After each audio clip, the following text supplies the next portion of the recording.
आंथ' बर' बा गुबुन आं दिनै जि मासियाव जिरायदों बे मासियाव थानानै बायदिसिना माबानि गेजेराव आङो बाथ्रा बुंनो मोना आं जाय मासियाव जिरायदों आरो अदेबानि आं सानो मा बे बेलायाव जयैनो सावरायलायोब्ला आरो बेनि माने मा होनो जि समाधान बे समाधाना निश्चय माने ओंखारगोन आरो दाबो जि मोनसे ग्रुप अफ मिनिस्टारा रिपर्ट होदों बे रिपर्टनि सायाव माने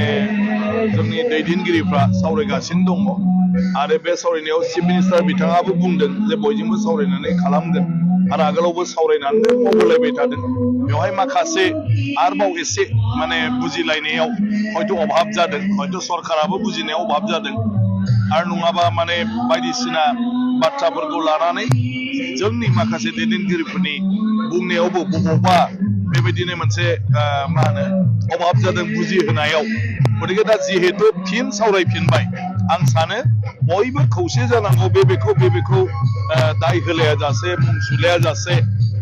बोरैहाय बे जेंनाखौ फोजोबनानै लानो हायो आरो गावनि रैखाथिनि जि बाथ्रा बुंदों बे रैखाथिखौबो बोरैहाय खालामनो हायो माने बे बाथ्राखौसो बयबो गोसो होनांगौ दा आरो गावजों गाव समालोचनाखौ नागारनांगौ बोरैहाय जोङो समाधाननि लामाखौ जयै लाबोनो हायो जेखौखि बुङा जेखौखि खालामा बयनाबो गारांसे जानांगौ बयनिबो गोसोआ गोरोबसे जानांगौ दाय हमलायबाय थानो नाङा मोनसे समाव सोर बबे मा मुहूर्त मानि थाखाय लिरनानै हरलायलायामोन गासिबो आफादफ्रानो बेवहाय गुवारै सावरायफिननांगौनि बाथ्रा दं आरो बेखौ सावरायलायोबा आं सानो बे जेंनाखौ माने फोजाबनानै लानायनिबो निश्चय मा होनो मोनसे लामाखौ दिहुननो हागोन बेथ' स्वाभाबिक बाथ्रा बेखौथ' बयबो बुंलायबाय थादों खिन्थु आं बुंनाया मा जे दिनैहाय बेखौ जोङो सोरखौबा दाय होलायलायबाय थानायाव बेस्थ' जायाजासे जयै बे जेंनाखौ सावरायनांगौ बयबो आरो सावरायलायनानै जि थांखि होयो सरकारनो खौसेयै मोनसेल' थांखि होयोब्ला गाहाम जायो दा गुबुन गुबुन आफाद हिसाबै गुबुन गुबुन बेवहाय खालामनाय जादों जेरै दा मा होनो मोनसे समाव फरायसा आफादनिफ्रायबो बबे मोनसे परिस्थितियाव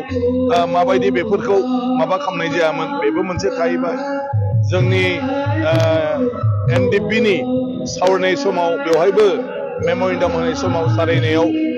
बे 10 जनगोष्ठीखौ होनांगौनि बाथ्राखौ बुंनाय जादों मानो बुंनाय जायामोन बिटिसिनिफ्रायबो जोंनि लिरनानै हरनाय जादों मानो हरामोन बबे परिस्थितियाव आरो दिनैहाय बेफोरखौ लानानै माने ग्रुप अफ मिनिस्टारा मोनसे रिकमेन्डेसन होदों बेखौ गोजोननाय फैयाखै ओंखायनो बे बाथ्राखौ ज' सावरायलायफिननानै जिहेतु बयनिबो बुंनाया बेनो जे थाखानाय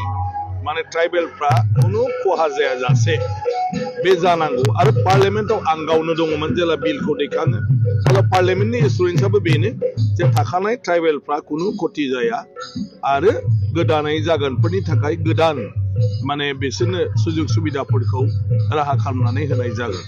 दा ओंखायनो पार्लियामेन्टआवबो एसुरेन्स दंखायो सरकाराबो बेखौ लानानै रायलायबाय थादों गतिके बेनि गेजेराव दिनै जि जादों बेवहाय जेन'बा बायदिसिना मोनसे समाव आफादनि थांखि आफादा सावरायनाय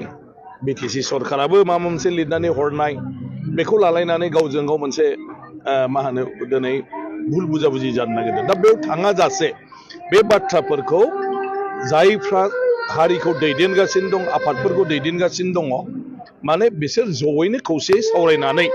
सरकारनो मोनसे थांखि दिनै रायजो राजानि साननाय हनाय बेखौ लानानै गथायनांगौ आरो बेखौ लानानै सावरायनाया जायोब्ला आं सानो बियो मा होनो जोबस्रांगोन आरो बे जेंनाया